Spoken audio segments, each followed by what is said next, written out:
አስቀመጠ። ወካነ አላሁ አዚዘን ሐኪማ አላህ አሸናፊና ጥበበኛ ነው አለ። ለምንድነው አሸናፊና ጥበበኛ ነው የተባለበት ምክንያት ምንድን ነው? ይሄ የሰይጣን ፕላን ነው። ባይዘዌ ኢየሱስ እንዲገደል ፕላን ያደርገው ሰይጣን ነው። ማን ያስያዘው? ሰይጣን አለ ያስያዘው። ከ12 ሐዋርያት በአንደኛው ውስጥ የገባው ሰይጣን ነው። ኢየሱስ እንዳይቀበሉ አይናቸውን ያወረው ሰይጣን ነው። እንዲገደል ፋሲሊቴት ሲያደርግ የነበረው ሰይጣን ነው። ይሄ የሰይጣን ፕላን ነው። የሰይጣን ፕላን የአምላክን ፕላን አሸንፈዋል ማለት እጅግ አደገኛ ነገር ነው። በጣም ከባድ ነገር ነው። ስለዚህ በእንትን በዛ ሴንስ ልንወስዶ ይገባል። አንተ ያልከውን ምዕራፍ ደግሞ እንዴት አንተ ያልከው እያለ ኢየሱስ የተናገረበት ክፍል ነው። በሚሞትበት ጊዜ እያለ ስለ ፊውቸር የሚያወራው ቁጥር ስንት ላይ ነበር ያልክ? ቁጥር 15 እሺ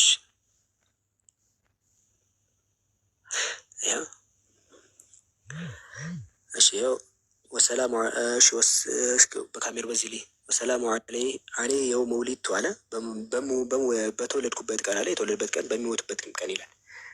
ወየውመ የሙቱ ወየውመ ዩብዓሱ ሐያ ብሎ ይናገራል።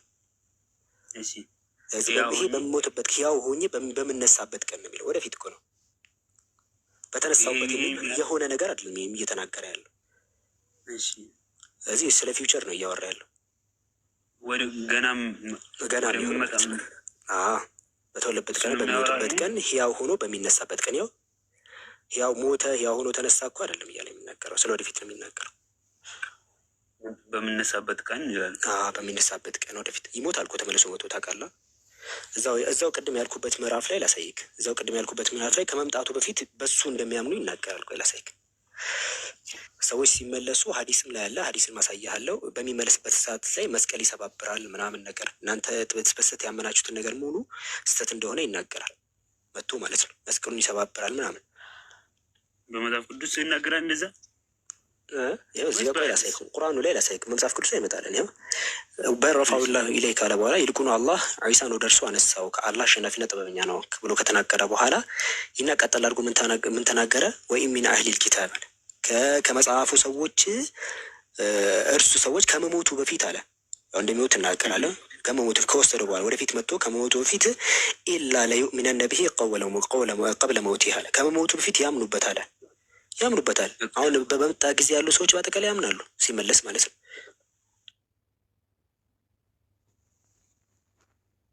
ግን በእነዚያ ሰዎች ደግሞ ወየውመል ቂያመት የኩኑ ዐለይሂም ሸሂድ አለ።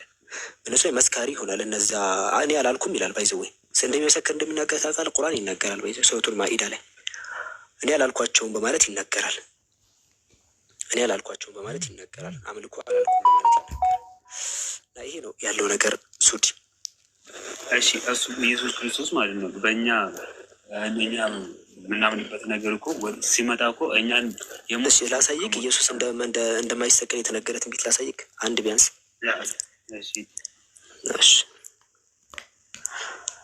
እሺ ለምሳሌ ማን ነው ያሳነሰኝ? አንድ ያሳልኩኝ ካሜራ አንሷል። እሱ ነው ከእሱ ነው። በቃ መራገፋችን ነው። ፈጠን ብዬ ላውራ አይደል? ይብሩ ሰረኞ እሱ ቢመጣ ጥሩ ነው። እሺ ልክ እንትን ሱዲ መጀመሪያ ማወቅ ያለብህ ኢየሱስ በሰይጣን ተፈትኗል አይደለ? ተፈትኗል። ማቴዎስ ወንጌል ምዕራፍ 4 ላይ በሰይጣን ሲፈተን ዲያብሎስ ወደ ቅድስት እንትን ላይ ወደ ቅድስት ከተማ ወሰደው ነው መቅደስ ጫፍ ላይ ሰቅሎታል አይደል? መቅደስ ጫፍ ላይ ካቁም በኋላ ዝለል ሲለው ጥቅስ ጠቅሷል አይደል? ጥቅስ ጠቅሷል። መላእክቱን ስላንተ ያዝልሃል፣ እግርን በድንጋይ ከቶ እንዳትሰናከል በእጃቸው ያነሰዋል ተብሎ ተጽፏልና አለ። የእግዚአብሔር ልጅ እስከሆንክ ራስን ወደታች ወርውራለሁ ይላል። እዚህ ላይ ኢየሱስ ምን አለው? ትንቢት ለሰለሱ የተነገረ ጥቅስ ጠቀሰና መላእክቱን ስላንተ ያዝልሃል እስቲ ዝለል አለው። ስለዚህ ለኢየሱስ እንደሆነ ይሄ ክፍል ላይ ኢየሱስም ለእኔ አይደለም ይሄ ጥቅስ አላለውም ብሎታል እንዴ? አላለም።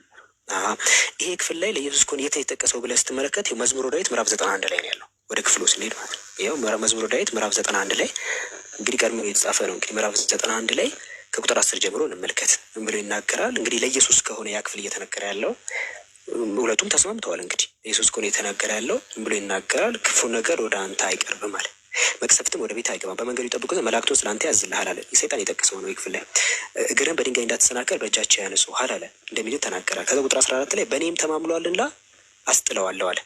አይታል በእኔም ተማምኗልና አስጥለዋለሁ፣ ስሜን አውቀዋልና አጋርደዋለሁ አለ። ይጠራኛል እመልስለታለሁ አለ። ኢየሱስ አድነኝ ብሎ በጣም ተጣርቷል። ሉቃስ ወንጌል ምዕራፍ 22 ቁጥር 44 ላይ በፍርሃትም ሲጣጣር አጽንቶ ይጸልይ ነበር፣ ወዙም በምድር ላይ እንደሚወርድ እንደ ደም ነጠብጣብ ነበር ይላል መጽሐፉ። እንደ ደም ነጠብጣብ እስኪሆን ድረስ ተጣርቷል። አድነኝ ብሎ ተጣርቷል። በመከራውም ጊዜ ከእርሱ ጋር እሆናለሁ፣ አድነዋለሁ፣ አከብረዋለሁ ብሏል። ረጅም ዕድሜ ያጠግበዋለሁ አለ። ቁጥሩ ሲዘጋ ረጅም ዕድሜ ያጠግበዋለሁ አለ። እንደሚድን ይሄ ይነገራል። ይኸው ለኢየሱስ አድነዋለሁ፣ ረጅም ዕድሜ ያጠግበዋለሁ አለ። ረጅም ዕድሜ እንዴት ነው የጠገበው? ይህ ትንቢት የተፈጸመው ቁርአን ላይ ነው። ባይዘ ሱረቱ ኒሳ ምዕራፍ 4 ቁጥር 158 ላይ እስካሁን ይኸው 2000 ዓመት ሆኖታል። ባይዘ ከተነሳ ማለት ነው 2000 ዓመት እዛ ነው ያለው፣ እስካሁን አልሞተም። እዚህ ረጅም ዕድሜ ያጠግበዋለሁ ያለው ትንቢት ይኸው ትንቢቱ ፍጻሜ ትክክለኛው ሃይማኖት ላይ ፍጻሜን ያገኛል። ሞተዋል ያሉት ሰዎች እየዋሹ ነው። ኢየሱስ ራሱ ይህን ትንቢት ስለሚያውቅ ነው ባይዘዌ ትፈልጉኛላችሁ አታገኙኝም በማለት የተናገረው። እኔ ወዳለሁበት ልትመጡ አትችሉም ብሎ በግልጽ እንደዚህ ነግሯቸዋል። ትፈልጉኛላችሁ አታገኙኝም፣ እኔ ወዳለሁበት ልትመጡ አትችሉም ብሎ በኮንፊደንስ ኢየሱስ ተናግሯል፣ እንደማያገኙት ማለት ነው። እንደገና እናገራላ መጽሐፍ ቅዱስ ላይ አሁን መጀመሪያ ትንቢቶች ላይ ነው። አሁን ከዛ በኋላማ ጀስት ኢየሱስ ተሰቅሏል የሚሉ ሰዎችማ እጃቸውን እያስገቡ እኮ ጻፉ፣ ብዙ ነገር ጻፉ። እኛም እንደምንድን መጽሐፍ ቅዱስ ላይ በጣም አለ። አሁን ምዕራፍ አዲስ ኪዳን ላይ አሁን እኔ ያሳየው እኮ ሱዲ እኔ ያሳየው ከብሉይ ኪዳን ያሳየው ኢየሱስ ከመምጣቱ በፊት ከነበረ መጽሐፍ። የእናንተ የአዲስ ኪዳን ጸሐፊዎች ግን ሁለት አይነት እንትን ነው። ኢየሱስ ተሰቅሏል ብሎ የሚያምኑ አሉ፣ አያምኑም ምንትን ማይሉ አሉ። ኢየሱስ ስለዚህ ሁለት ነገር ነው አዲስ ኪዳን ላይ የምታገኘው። ተሰቅሏል የሚል ጽሑፍ ታገኛለህ፣ እንደማይሰቅል የሚናገር ታገኛለህ። ለምንድን ነው ሲባል ከሁለቱ አንዱ ውሸት ነው። የምናጣራው ምንድን ነው ካልከኝ በብሉይ ኪዳን ትንቢት ነው የምናጣራው። በብሉይ ኪዳን ትንቢት ስናጣራ እንግዲያውስ ኢየሱስ ሳይሆን ሌላ ነው። ሲጀመር የመረጡትን ሲመረጥ ራሱ ኢየሱስ ስለ ኢየሱስ ሞትና ትንሣኤ የማያወሩ ብዙ ወንጌላት ነበሩ። የማያወሩትን መርጠው ነው የሰበሰቡት። ባይዘዌ ዲያቆን ያረጋል አበጋዝ የተናገረው የምትመሰማ ቃል በቃል እንደዛ ብሏል። ሌሎቹ ብዙ ወንጌላት ነበሩ፣ ከ40 በላይ ወንጌላት ነበሩ። ከነዛ መካከል ወንጌላት የተመረጡት ወንጌላት እነዚህ ኢየሱስ ስለ ሞቷል ምናምን የሚለውን ስለሚያወሩ እንጂ ሌሎቹ ዝም ነው የሚሉት። ላሰማህ ያንን ድምፅ ቃል በቃል ለእናንተ መርጠው የሰጧችሁ ኢየሱስ አልተሰቀለም ምናምን የሚለው ፓርት የሚለውን እንዳለ ሸውደዋቸዋል። እሱን ትተውታል። ላሳይ እንደዛ ብሎ የተናገረበትን ጋፈልግ አላሰማክ።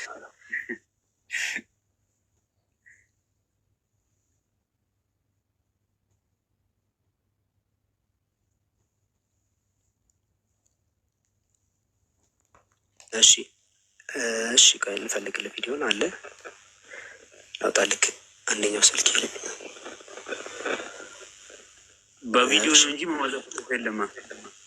ኧረ ዲያቆን ያረጋል አበጋዝ ራሱ የተናገረው መጀመሪያ ብዙ ወንጌላት እንዳሉ እኮ ምሁራን ታከታችሁ አይደለ? 16ኛ የዮናያን ወንጌል፣ 17ኛ የ12ቱ ወንጌል፣ የያዕቆብ ወንጌል ወደ 25 ቢያንስ ዋና ዋና ይሰራጩ ነበር። ከነዚህ መካከል እነዚህ ሁሉ ውድቅ ሆነው ለምን አራቱ ብቻ ተመረጡ? እየሰማ ከሆነ እነዚህ ሁሉ ውድቅ ሆነው ለምን አራቱ ተመረጡ ለሚል መጥተው ይሰማራ። ሁሉም ስህተትና ችግር ያለባቸው ሆነው አይደሉም። ሁሉም ስህተትና ችግር ያለባቸው ሆኖ አይደሉም ማለት ሰምተህ ከኋላ ግን ከአራቱ ውጭ የነበሩት በጣም ብዙዎቹ የክርስቶስን ሕማማት በግልጽ አያነሱም ነበር። ዋና ችግራቸው ያ ነበር። ለምሳሌ ሰማ ከሆነ የክርስቶስን ሕማማት አያወሩም ማለት አያወሩም፣ ዝም ነው የሚሉት። ሞቷል እንደዚህ የሚባል ነገር የለም። ያው ቃል በቃል ነው ያለው። ላደግም ይላሰማክ ሁሉም ስህተትና ችግር ያለባቸው ሆነው አይደሉም። ግን ከአራቱ ውጭ የነበሩት በጣም ብዙዎቹ የክርስቶስን ሕማማት በግልጽ አያነሱም ነበር። ዋና ችግራቸው ያ ነበር። ለምሳሌ ዋና ችግራቸው ያነበራል። አይታል ሸውዷቸዋል። ለዛ ነው ኢየሱስ ይሄ ስለ ኢየሱስ እንዲህ ሞቷል የሚል ነገር የተጻጻፉበትን ብቻ ነው ቀኖና አድርገው ለእናንተ ያሳየዋቸው እንጂ ኢየሱስ ሞቷል የሚለው ነገር ኢርሊ ላይ ራሱ እንትን ነገር አለ ፊል ያለበት አልሞተም። ኢየሱስ እንዳልሞተና ሌላ አካል በሱ ቦታ እንደሞተ የሚያምኑ አካላት እንደነበሩ ታውቃለህ። ድሮ ላይ እኔ ነበሩ። አንተ እኮ በመጫህ ነው ኢየሱስ ተሰቅሏል የሚሉት የምትከተለው። ይኸው እሱ ራሱ መጀመሪያ በወንጌል ደረጃ እንዳለ ሰማክ። በወንጌል ደረጃ ወንጌላት ለምን አሁን እንዳታምናቸው። አሁን የምታየው እነዚህ አራቱ ተመርጠው ነው። ይሄ ስለ ኢየሱስ ሞተዋል ምናምን ብሎ ስለሚያወሩ ተመርጠው ነው። አስበው ያ ሁሉ ማያወራ ከሆነ እንግዲህ ሚዛኑ ማየት አካል አንተ ነው። እንግዲህ አስበው ያ ሁሉ የተተወው ያ ሁሉ እስካሁን የዘረዘራቸውን እነዚህ ዝርዝሩን ላሰማክ ድጋሚ ነው። 11ኛ የማርያም ወንጌል፣ 12ኛ የ24ቱ ሰማያውያን ኃይላት እያለ እየዘረዘረ እሱን አውቃለሁ ዝርዝሩን። እንግዲህ እንደዚህ ከሆነ አሁን መጽሐፍ ቅዱስ ላይ እኮ ስናገር እኮ ይሄ ተጽፏል አልኩ እኮ ሱዲ መጽሐፍ ቅዱስ ብለው የሰጡህ ራሱ እነሱ መርጠውን የሰጡህ እኮ ነው የምልህ። መርጠውን የሰጡህ እነሱ መጽሐፍ ቅዱስ ብለህ ልክ እንዳሁኑ እንደዚህ እኛ ጋር መጥተህ የአምላክ መጽሐፍ መስሎ እንዲሰማህ እነሱ መረጡ። መጀመሪያ ሲመርጡ ስለ ኢየሱስ መሞት የማያወሩትን ወረወሯቸው። ለምኮ የተሰጠኝ መጽሐፍ ቅዱስ ማለት ይሄ እኔ ብቻ እኮ አይደለም በዚህ መጽሐፍ ቅዱስ የሚያምኑ ማለት ማን ኢየሱስ ያውቃል መጽሐፍ። ያው እንግዲህ የእሱ ቃል እዚህ ላይ አለ፣ እሱ የተናገረው ንግግሮች እዚህ ላይ አለ። እንዴ ይናገሩ አይናገሩ በምን ታውቃለህ? እነሱ እኮ ነው የመረጡልህ። አንተ ምን ማንበብ እንዳለብህ እነሱ ሁሉ መጽሐፍቶች ኖረው እኛ እኮ ብንመረምር ችግር የነበረው እነሱ አሁን የቀረውን አቃጠሉት፣ አጠፉት። ድራሹ ላይ የለም፣ ድራሹ ላይ የለም። አንተ እኮ የምትናገረው እኮ መረጃ ይሄ ልክ ነው ይሄ ልክ አይደለም ብለህ የምትናገረው እኮ ሁሉ መጽሐፍ ሲደርስ ነው። አንተ ልክ አእምሮህን ልክ እንደዚህ ፕሮግራም ለማድረግ ፈልገው ነው 4 የመረጡት ኢየሱስ እንደሞተ እንዲመስል። እኔ ግን ከመዝሙር 91 ነው የጠቀስኩት። መጀመሪያ ላይ ከነበረ ትንቢት ላይ ነገርኩህ መሲሁ እንደማይሞት ማለት ነው። አንብቤያለሁ። ስለዚህ እኔ ራስን እንዳትሸወድ ነው። ልክ ራስን እንዳትሸወድ። እነሱ ሸውደዋል። መናገራቸው ብቻውን በቂ ነው ለአንተ። እንደዚህ እንዳደረጉ መናገራቸው ብቻ ራሱ ማለት ሚስጥር ነው ያወጡት። ባይዘው ከባድ ሚስጥር ነው ይሄ። እሺ እናንተ እኔ መጽሐፍ ቅዱስ ወይም ደግሞ ይሄ ለኢየሱስ ክርስቶስ የተሰጠው 4 ወንጌሎች አይደለ? እሱና እነዚህ አራት ወንጌል አይደል? ሱዲ አንዴ 4 ወንጌል እኮ ብቻ እንዳሉ የነገሩህ እነዚህ ሰብስበውን የሰጡህ። ለምሳሌ አሁን እንዴት ብዬ ላስረዳ መሰለህ? በዛን ጊዜ ላይ ብዙ ወንጌል ተብሎ የተጻፉ ጽሑፎች አሉ። ከነዛ መካከል 4 ምረጡና ሌላውን ጣሉት። ከዛ በኋላ ለሚመጣው ትውልድ ይሄ ብቻው ነው 4 ወንጌል ይሄ ብቻ ነው እያለ እንዲዋለድ አደረጉት። አንተ ያን ነው 4 ተቀብለ የምታነበው። በምን እርግጠኛ ነህ እነዚህ 4ቱ ትክክል ስለመሆናቸው? የመጀመሪያዎቹ ጽሑፍ አይታቸዋል? መጀመሪያ የነበሩትን አላየቃቸው? አዎ በአማርኛ አይደለም እኮ የተጻፈው። እሱ አይደለም በአማርኛ መጽሐፍ ለመጻፍ የመጀመሪያዎቹ ጠፍተዋል። ለምልክ 2ኛው ክፍለ ዘመን ላይ ገና ሳይጀምር የዛኔ የጠፋው መጽሐፍ እንዳለበት። ስለዚህ አሁን እርግጠኛ ሆነን ኢየሱስ ይህን ተናግሮታል ይህን አልተናገረውም ብለህ መናገር አትችልም። ባይሰው እሺ ጥሩ እንደዛ ከሆነ እሺ ያ እንትን ወይም ደግሞ የሙስሊም ሃይማኖት በምን እርግጠኛ ታዲያ እኔ እውነት እንደሆነ ታሳይኛለሽ? አዎ በቃ ትክክለኛ እንደሆነ መሰለክ እኛ ይህንን አንተ አሁን እንዳልከው ይህ መጽሐፍ ቅዱስ በምን እርግጠኛ ና እንደ ትክክለኛው ያ መጽሐፍ ቅዱስ እንደሆነ በምን ታውቃለህ እንዳልከኝ፣ እኔ ደግሞ በምን እርግጠኛ ነኝ ቁርአንን እንትን መጀመሪያ ይኸውልህ ቀደምት ያሉ እነዚህ የተበራረዙት መጽሐፍቶች አሉ አይደል? አምላክ ራሱን ያለ ምስክር ይተዋል ብለህ ታምናለህ? ስለ ራሱ አምላክ ምንም የሚመሰክርለት ነገር አይልክም። እንዲህ በተታተነ መጽሐፍ ላይ ራሱን ምስክር ይልካል። መጀመሪያ በየትኛውም ጊዜ ላይ አምላክ ራሱን ያለ ምስክር አይተውም። ስለ እሱ የሚያወራ አስባል 2000 ዓመት ከሆነ በዚህ ብዙ እንደዚህ በተማረ እዚህ ሜዳ ላይ ይተውናል ብለህ ታምናለህ? አናምንም። አንድ ነቢይ ይቀራል። አንድ ነቢይ እንደሚቀር ደግሞ ይሄ ራሱ እዚህ ተበረዘ የምትለው መጽሐፍ ላይ ራሱ ማስረጃ አለ። ላሳይክ አንድ ነቢይ እንደሚጠበቅ ላሳይክ። አንድ መጽሐፍ አይሁዶች ስንት ነገር ነበር የሚጠብቁት በኢየሱስ ጊዜ? ሶስት ሰው ነበር የሚጠብቁት። ባይዙ 3 ነገር ይጠብቁ ነበር። ቁርአን ሲነግረን ምን ብሎ ተናግሯል? ነቢዩ ሙሐመድን አለ ልክ አባቶቻቸውን እንደሚያውቁ ያህል ያውቁታል አለ። ስለ እሱ ትንቢት እንደተነገረ ሲናገር የመጨረሻ ነቢይ እንዳለ ትንቢት እንደነገረ ሲናገር ያውቁታል አለ። ታች ኮሜንት ላይ ቆይም እኔ ገስት የላከ ሰው ካለ ገስት ማስገባት አልችልም። ምናልባት ገስት የላከ ሰው ካሉ አስገባቸው እንትን ካለ እኔ ስለበታች ስለማይታይ እያወራኝ ስለሆነ እንትናት እና መጀመሪያው ምንድነው አንድ ነቢይ እንደሚላክ ሶስት ነገር ነው የሚጠብቀው። 3 ነገር የሚጠበቀው ለምሳሌ ይህን ላሳይክ። ለምሳሌ እዚህ ላይ እናንበበው። መጥምቁ ዮሐንስ ሲያጠምቅ ምንድን ነው ያሉት? አይሁድም አንተ ማነህ ብለው ይጠይቁት ዘንድ ከኢየሩሳሌም ካህናትን ሌዋውያን በላኩ ጊዜ የዮሐንስ ምስክርነት ይህ ነው አለ። መሰከርም አልካደም፣ እኔ ክርስቶስ አይደለም አላቸው። ከዛ ምንድን ነው ያሉት? እንኪያስ ማነህ? ኤልያስ ነህ አሉት አይደል? ብለዋል። አይደለሁም አለ። ከዛ ምን አሉት? ነብዩ ነህን አሉት። አይደለሁም አይደለም። ሶስት ነገር ነው የጠየቁት። ከዛ ዝቅ ብለው ምን አሉት? እንኪያስ አንተ ክርስቶስ ወይም ኤልያስ ወይም ነብዩን ካይደለህ ስለምን ታጠምቃለህ አሉት። ከዚህ በአይሁድ ድሮ በትንቢት ደረጃ ሶስት ነገር ይጠበቃል። ኤልያስ ይጠበቃል፣ ኢየሱስ ይጠበቃል፣ አንድ ነቢይ ይጠበቃል። ክርስቶስ መጥቷል፣ ኢየሱስ ነው። እኛ ኢየሱስ ክርስቶስ አይደለም ብለን ማናምን ክርስቶስ ነው ብለን የምናምነው። ኤልያስ መጥቷል፣ አንድ ነቢይ ግን ይቀራል፣ ነቢዩ ተብሎ እንግሊዝኛውን ካየው ፕሮፌት ነው የሚለው። አንድ ነቢይ መጥቶ እንደሚናገር ቀድሞም ተተንብዮአል። አሁን አይሁዶችን ሄደህ ብጠይቃቸው እንደዛ ነው። በጥብቅ ዮሐንስ ሲያገኙ ሶስት ነገር እንዳለ የተናገሩት። እኛ ያ አንዱን ነቢይ እንጠብቃቸው። ነቢዩ መሐመድ ሰለላሁ ዐለይሂ ወሰለም ተናግረዋል ቃል በቃል። እኔ ያ ነቢይ ነኝ ብለው ተናግረዋል ቃል በቃል። አንድ ነቢይ እንደሚመጣ ተናግረዋል። ማስረጃ ላሳይክ ማስረጃ።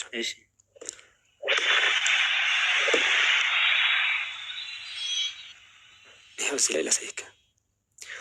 ይኸው እዚህ ላይ ግልጽ በሆነ ይኸው ቡኻሪ ላይ በዘገበ ሐዲስ ላይ በግልጽ ነቢ ሰለላሁ ዐለይሂ ወሰለም ምን አሉ?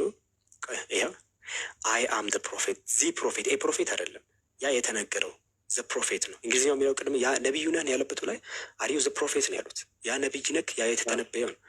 ነቢ ሰለላሁ ዐለይሂ ወሰለም መጥተው አይ አም ዘ ፕሮፌት አሉ። ያኛው ነቢይ ነኝ በማለት ተናግረዋል። ዘዳግም ምዕራፍ 18 ላይ ህግን እንደሚያመጣ እንደ ሙሴ ያለ ነቢይ እንደሆነ ተናግረዋል። ኢስላም ህግን ይዞ የመጣ ነው፣ መመሪያን ይዞ የመጣ ነው። ያ የመጨረሻውን ነቢይ እንደሚላክ ተነግሯል። እዚህ አንድ ነቢይ እንዳለ ግልጽ ነው። ጀምሮ ፔንት ይሄ ነው። አንድ ነቢይ እንዳለ እንደሚጠበቅ በግልጽ ልትረዳ ይገባል።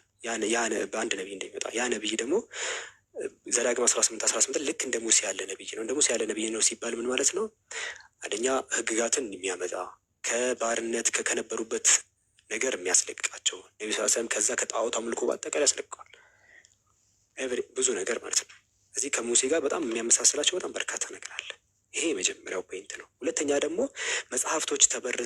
መጽሐፍቶች እንደተበረዙ ያስቀምጣል። ቀደምት ያለው ነቢያቶች ምን ይናገሩ እንደነበረ አምላክ ሊዘረዝርልን ይገባል፣ ሊያናገረን ይገባል። አሁን ዘፍጥረት፣ ዘጸአት ተብሎ የተነገሩት መጽሐፍ በአጠቃላይ ስለ ሙሴ አኗኗር አሟሟት ነው የሚናገሩት እንጂ ሙሴ የተቀበለው መጽሐፍ አይደለም። ስለ ኦሪት ራሱ አይደለም። ወንጌልም ላይ ብትመጣ ራሱ ይኸው እንደምታየው ነው። ሰዎች የላኩትን ጽሑፍ ነው አሰባስበው ያስቀምጡት። ሳይዘለዛ ነው አምላካችን አላ ቁርአን ለሙሴ የተሰጠው መጽሐፍ ቁርአን ላይ የለም ማለት ነው። ለሙሴ አሁን ይህን አምላክ ራሱ ቁርአን እኛ የምንለው ምንድን ነው? የአምላክ ቀጥታ ንግግር ነው። ሙሉ ራሱ ንግግር ሙሉ ማለት ነው። አምላክ በቀጥታ ለነቢዩ ሙሐመድ ቀጥታ ያስተላልፈው መልእክት ነው። ልክ ለነቢያት እኮ ይናገር ነበር። ያንን እኛ ያ መጽሐፍ ተጠብቀዋል። የቀደምቱ መጽሐፍቶች ግን የሉም። እዚህ አምላክን በቀጥታ መስማት ከፈለግ ቁርአን አለ። ቀጥታ አምላክን ታዳምጠዋለህ። አምላክ ምን ብሎ ይናገራሉ ላካልክ ይናገራል። መጀመሪያ ቀደምት ያሉ መጽሐፍ ለምሳሌ ሱረቱ ኒሳ ምዕራፍ 4 ላይ ቅድም እንዳየከው እንዳልገደሉትና እንዳልሰቀሉት ተናገረ። አልገደሉትም፣ አልሰቀሉትም፣ ይልቁኑ አነሳሁት በማለት ይናገራል። ሌላ ማስረጃ የአምላክ ቃል ስለመሆኑ ምንድን ነው ማስረጃው? ልትለኝ ትችላለህ አይደል?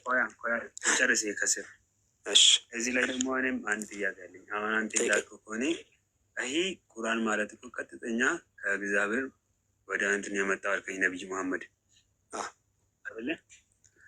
ነቢይ መሐመድ እኮ አሁን በሙሴና በብሉይ ኪዳን ጊዜ እኮ በመጽሐፍ ቅዱስ እግዚአብሔር አያዩም፣ ግን በድምፅ ይሰማሉ አይደለ? ሁሉም ነቢያቶች እኮ አይሰሙም። ሙሴን ብቻ ነበር በድምፅ የሚያናግረው። ሙሴን ብቻ ነበር። ነቢይ መሐመድ ድምፅን የሰማው ወይስ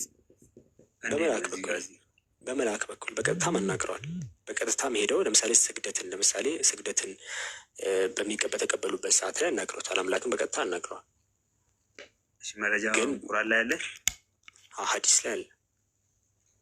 ቁርአን ላይ አለም። ግን እንዴ እኛ እኮ ቁርአንና ሐዲስ ሁለቱ ነው መረጃችን ነው። ቁርአንና ሐዲስ ማለት የሆነ አንዱ የሚጣል አንዱ የተጣለ ማለት ሳይሆን ቁርአን ማለት አምላክ ራሱ እኮ ነው የሚያወራው ቁርአን ላይ እንዴ ቀጥታ። ለምሳሌ ቁርአን ማለት አምላክ ራሱ ሲናገር ማለት ነው። ልክ ለምሳሌ ቁርአን የሚለውን በአንተ ሃይማኖት መሰረት ባስረዳ እግዚአብሔር ብቻ የተናገረው ቃል አለ አይደል? ብቻውን የተናገረው እሱ ብቻው ተነጥሎ ሲወጣ ቁርአን ማለት ልክ የዛ ግልባጭ ነው። ኢየሱስ ብቻ የተናገረው ደግሞ ሐዲስ ይባላል። እኛ እንደዚህ ጥርት አድርገን ነው ሃይማኖት በጣም የጠራ ነው። እኛ ጋር ባይዘው በጣም የጠራ የሰው ንግግር ማይቀላቀልበት ምናምን ነጣጥለን። ቁርአን ሲባል አምላክ መመሪያ ብቻውን ነው። ሐዲስ ሲባል ደግሞ የነቢ መሐመድ ንግግርና ተግባር ነው። እዚያ ተግባር እኮ እዛ ላይ እሱን አለ ቁርአን ላይ ያለ። ይሄ ቁርአን ታሪክ አይደለም አልኩ። አልገባህም እኮ አሁንም ነው እያልኩ ያለሁት ሱዲ። ቁርአን ማለት መመሪያ ነው። ለምሳሌ እኔ ለአንተ ሱዲ እንደዚህ አድርግ እንደዚህ አድርግ እንደዚህ አድርግ እንደዚህ አድርግ ብዬ በነግርህ ይሄን ንግግር በአንድ መጽሐፍ ብጽፈው አንተ ደግሞ ገስት ላይ እንደወጣህ ደግሞ የሆነ ሰው ቢናገር ስለ አንተ ራስህ እኔ ገስት ላይ ወጥቼ የነበረ ምናምን ብለህ ብትናገር እሱ የአንተ ንግግር ከዛ ቁርአኑ የኔ ደግሞ መመሪያ ነው ይባላል። እንዲህ መመሪያ ላይ እንዴት ነው አንተ ስለ አንተ ታሪክ ማወራው? ይሄ እኮ ለነቢ መሐመድ የተሰጠ መመሪያ ነው። ራሱ መመሪያው ነው። ይሄ መመሪያው ነው። ስለ ነቢ መሐመድ የሚያወራው ደግሞ የእሳቸው ንግግር ደግሞ ሀዲስ ነው የምንለው እኛ ነጥለን ነው።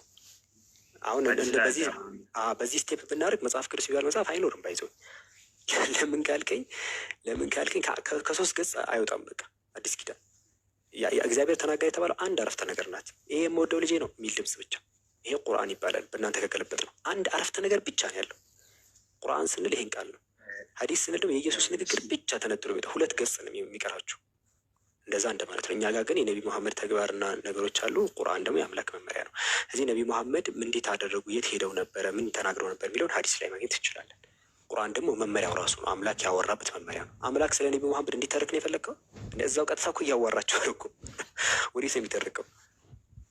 አለ ባይዘወይ ስለዛ ያወራበትም አለ ባይዘወይ ሱብሓነ ለዚ አስራ ቢዐብዲሂ ለይለን ሚነል መስጂዲል ሐራም ኢለል መስጂዲል አቅሳ ለዚ ባረክና ሐውለሁ ሊኑሪየሁ ሚን አያቲና በማለት ተናግሯል። ሱብሓነ ለዚ ጥራት ይገባው ባሪያውን እንደዚህ ይህንን እንዳሳየው ይናገርና ይህን ያደረገው አምላክ ጥራት ይገባው ብሎ ያንን እንዳደረገ አምላክ ይናገራል። ቁርአንም ላይ ላሳይ ይችላል። ግን ኤቭሪ ሲንግል ስቴፕ የት ነበሩ እንዴት አድርጉ የሚለው ነገር ሀዲስ ላይ ማግኘት እንችላለን። አሁን የቅድሙን ጥያቄ መልስልኝ። እሺ የቅድሙን ታስታውሳለህ ከሆንክ እኔ መጽሐፍ ወይም ቁርአን የፈጣሪ ቃል መሆኑ ቃል በቃል ነው ያልከኝ? አይ ቁርአን ወይም ደግሞ የሙስሊምና ሃይማኖት ትክክለኛ በምን አውቃለሁ? ትክክለኛ እንደሆነ በምን አውቃለሁ? ምን አይነት ማስረጃ? አንተ አንድ ሃይማኖት ወይም ደግሞ አንድ መጽሐፍ የአምላክ ቃል ነው ብለህ የምታምነው ምን ሲኖርበት ነው? ወይም ምንድን ነው መስፈርትክ? መስፈርት ለምሳሌ በምን መስፈርት? ምን አይነት መስፈርት ትፈልጋለህ? አንተ ልብህን የሚያሳምነው ምንድን ነው? አንተ ልብህን ያሳምነውን ነገር አመጣልሃለሁ። ጥያቄ ነው መልስልኝ። ጥያቄ ነው። ኢት ዲፔንድስ። ለምሳሌ አንዳንድ ሰዎች እኛ ጋር ይመጡና ሳይንስ እስቲ ከሳይንስ ጋር ይስማማል ቁርአን ብሎ ሊጠይቅ ይችላል። አንድ ሳይንቲስት አዎ ብዬ ማስረጃ ያስታል። ሁለተኛውም ተአምራት አሉበት ሊል ይችላል። አዎ ነቢ ስ የሰሉትን ተአምራት አሳይሃለሁ። አንተን ውስጥህን እኔ እኮ ሼልፍ ቢፌውን ያስቀመጥኩልክ። ምንድን ነው የምትበላው? ቀይ ወጥ ነው የምትበላው? ክትፎ ነው የምትፈልገው? እየጠየቅኩ ነው። ምንድን ነው የምትፈልገው? ሁሉ በእጅህ ነው ማድረግልህ። ይኸው ላሳይክ። ዘዳግም ጠቀስካ። ሰውዬው እንደዚህ ነው የሚያወራው። ላሳይክ። አሁን ዘዳግም ላይ ሰውዬው የእግዚአብሔር ባሪያ ሙሴ እንደ እግዚአብሔር ቃል በሞዓብ ምድር ሞተ አለ። ስለዚህ አሁን እዚህ ኦልሬዲ ሞቷል ሙሴ ማለት ነው። በቤተ ፌጎርም ፊት ለፊት በሞዓብ ምድር በሸለቆ ውስጥ ተቀበረ አለ። እስከ ዛሬ ድረስ አይተዋል። እስከ ዛሬ ድረስ መቃብሩ ማንም አላወቅም አለ። አይተዋል። ሰውየው ሙሴ ከሞተ በኋላ ቀይጣ እያየ ነው። ገባ። ማንም አላገኘውም ይሄን መቃብር እያለ እስከ ዛሬ ድረስ እያለ ነው ሰውየው። ሙሴ ከሞተ በኋላ እድሜው 120 ዓመት ነበር አለ። አይኑ አልፈዘዘም አለ። የእስራኤል ልጆች በሞዓብ ምድር 30 ቀን አለቀሱለት አለ። ይሄኑ ላይ ይከታተላል ሰውየው። 30 ቀን አልቀሰውለታል። ለሙሴ ያለቀሱለት የለቅሶ ወራት ተፈጸመ አለ።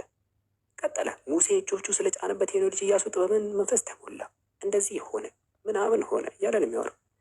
አሁን ይህንን የአምላክ እንኳን የአምላክ መጽሐፍ የሙሴ መጽሐፍ ራሱ አይደለም። ይሄ ሙሴ ሁላ ቢያነበው እንደ አዲስ ከአንተ እኩል የሚያነበው ማን የሰጣችሁ ነው የሚልክ ቢያገኝ ማን የጻፈው ይሄን ይላል።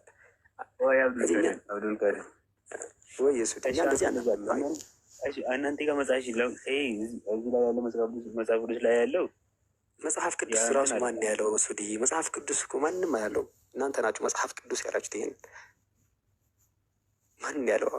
ስም ራሱ ይሁን እሱን ይሁን አንተ የነቢ ቆይ አንተ አይቀልጥ ሱዲ አንድ ጥያቄ መልስልሃለሁ።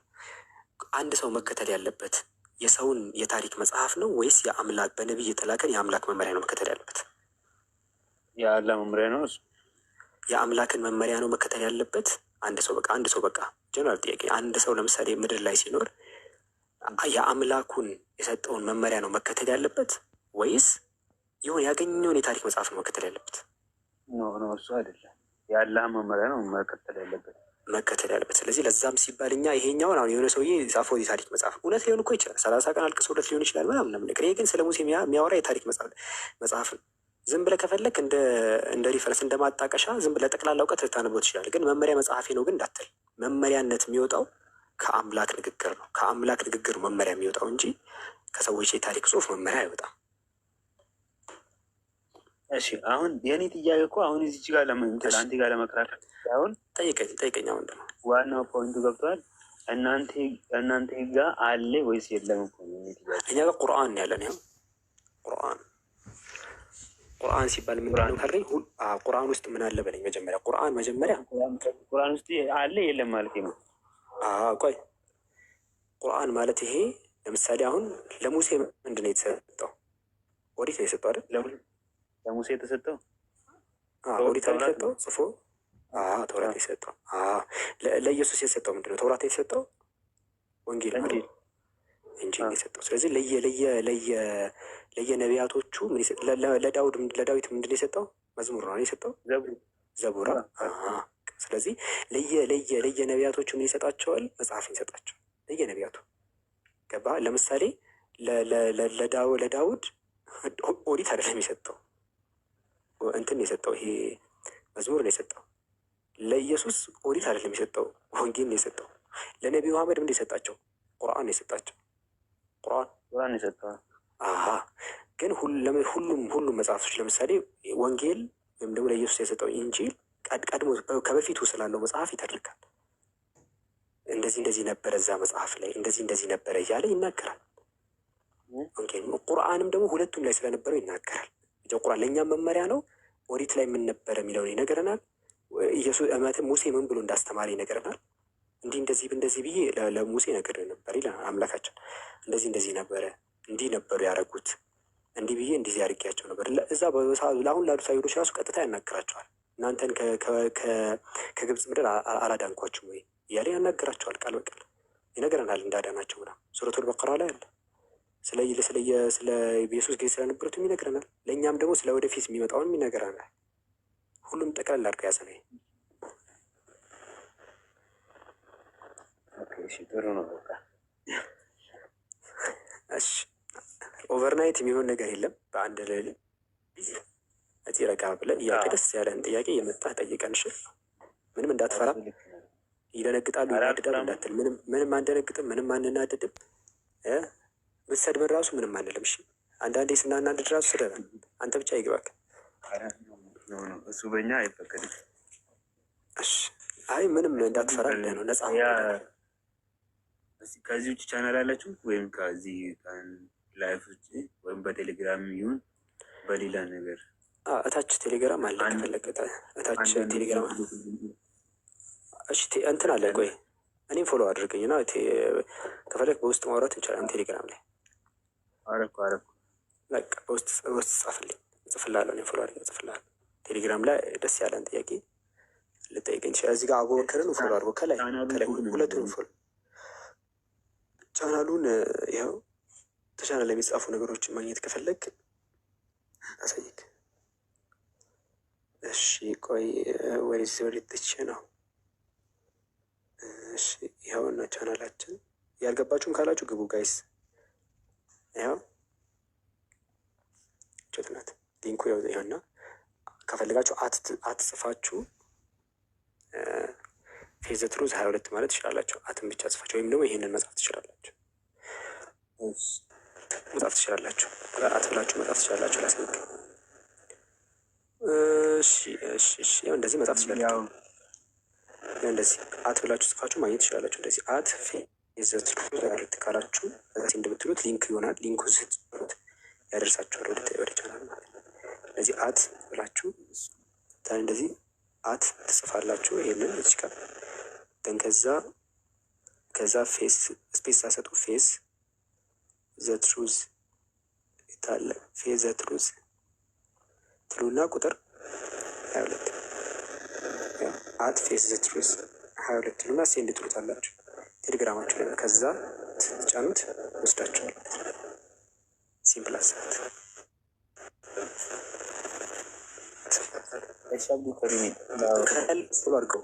ከላይ ያሉትን ፎሎ አድርጋችሁ አቡ ሳላ እና አቡበከር ፎሎ አድርጋችሁ ሁለቱንም። ኧረ ትቀልዳለህ። አቡበከር ቢያወራውን ብትሰማው ማለት ነው። በቃ ምን ሆናል? እንደዚህ አይነት ሊቅ ሰው አለ እንዴት የምትለው በምድር እሺ ፕሮፋይሉ ራሱ ስላረቃው ጨለም ያደረገው ለዛ ፎሎ አድርገው ፎሎ አድርገው እዛ ከላይ አቡበክር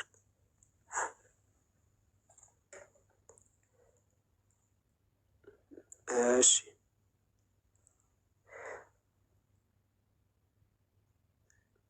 እሺ አብዱልከሪም አመሰግናለሁ ስላወራን። ያው እንግዲህ ዛሬ የሚያልቅ ነገር የለም። ሌሎቹ ሰዎችም ስላሉ እኔ ጋር ብዙ ሰው ስላለ እነሱ ጋር ታወራላችሁ፣ እነሱን አመጣለሁ።